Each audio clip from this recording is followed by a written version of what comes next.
This is Real News Media TV, coverage you can trust. Please like, share, subscribe, and hit the notification bell. Select all for daily news updates.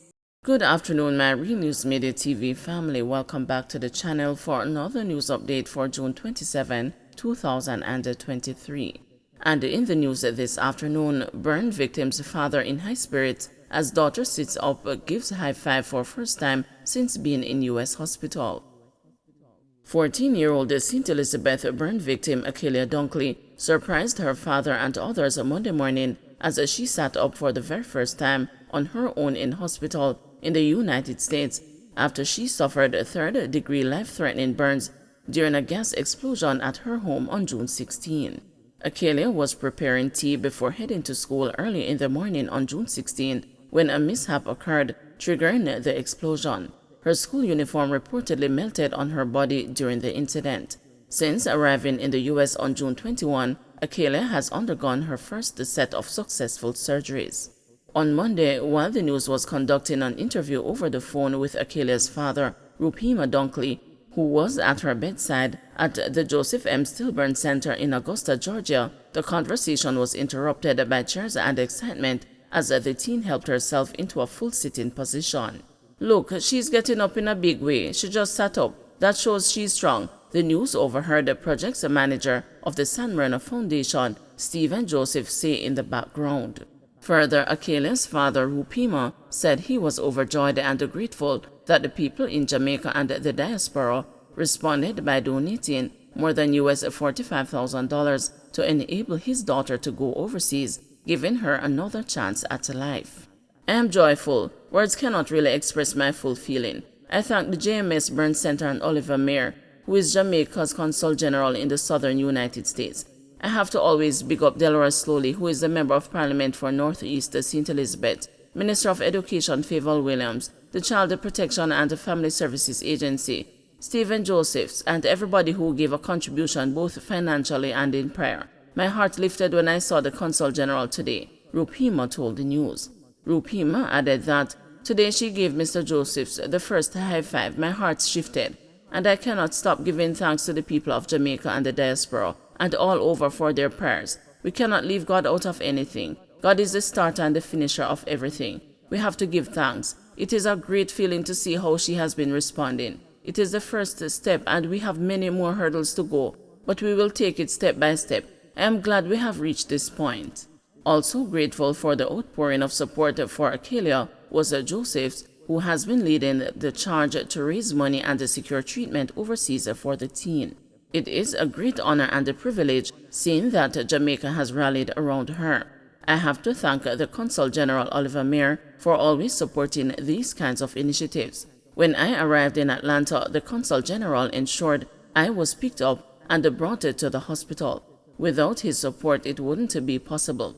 Their support is equally integral in this situation. I thank all the people involved. I say big up to the Minister of Education Favour Williams, Minister of Foreign Affairs Kamina Johnson-Smith, and the members of the diaspora and everybody who contributed to the GoFundMe. She is definitely responding to treatment and we continue to pray," Joseph said. Police to withdraw traffic ticket issued incorrectly. It took a social media rant and a public backlash for an aggrieved motorist to at least get an official response from the Jamaica Constabulary Force regarding an incorrect traffic ticket issued. The motorist was given a $6,000 ticket by a police sergeant on June 21 while traveling along the Gazeland Main Road in St. Elizabeth. The irate woman posted a video highlighting that she was sanctioned for operating a vehicle with a driver's license issued less than 12 months ago without being in the company of a driver with a much older permit. The police were accused of unfair treatment. On Monday, the police said the issue was examined and it was found that the ticket was issued in error. It added that steps were being taken to contact the woman and have the ticket withdrawn. Shady Oak Drive on Twitter said, "It's a terrible law passed by the government and opposition together, and the so-called review committee. Them all took them eyes off the ball on this one. Can you drive straight away on your own after passing your test? In short, the answer is yes." Mama_9tails wrote, "Do not take the opportunity to note this. Tell us what is being done about the officer that doesn't know the legislation he is to enforce. Has he been removed? What are the plans to train him? Initially, it was proposed that under the new Road Traffic Act, more stringent conditions would be attached to a learner's permit and in some instances carry over to the first year of a driver's license. For instance, it had been proposed that a person with a learner's permit should be restricted from driving on the road after 10 p.m. and must not drive on roads where the maximum speed limit is 80 km per hour or more. Additionally, there was a proposal for motorists driving contrary to the terms of a learner's permit or failing to comply with the conditions of the first year of license to be sanctioned with 1 demerit point and a fine of $6,000 if paid at the approved collectorate. A maximum fine of $15,000 or a 15-day prison stint in lieu of payment was also proposed if one decided to challenge the matter in court. These provisions, however, were not passed.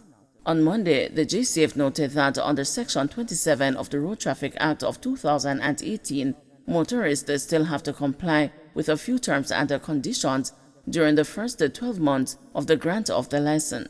This includes maintaining a breath alcohol concentration of 0.01% or lower while driving, not driving in excess of 80 km per hour on any roadway, and not operating a motor vehicle carrying either passengers or goods for reward.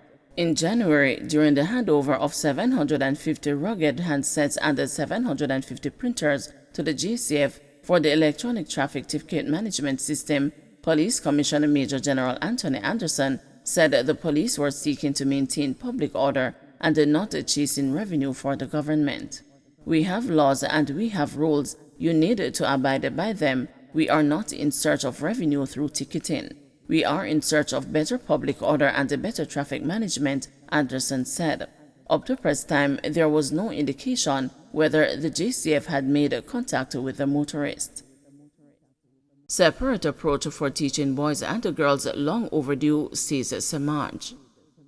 Psychologist Lekam Samaj says the practice of providing separate educational approaches for boys and girls is overdue. Dr. Samaj says research conducted more than 20 years ago provided evidence that boys and girls learn differently and should be taught differently. From way back then, myself and others have been pointing this issue out, and every single year when it comes out, we keep a radio show on it and make all kind of promises, and nothing to do. From 81 to now, there's some basic factors. One, the last point made, yes, many of the boys eventually catch up, but we have lost significant cohort from those early days, and those who can't become productive become destructive. By the time you get to the tertiary level, the sex ratio in education is 80% female. If we start with an exam, given an exam, at a time when girls are roughly 2 to 3 years developmentally ahead of boys, we automatically going to know a number of the boys will now be told that this clearly you don't have it.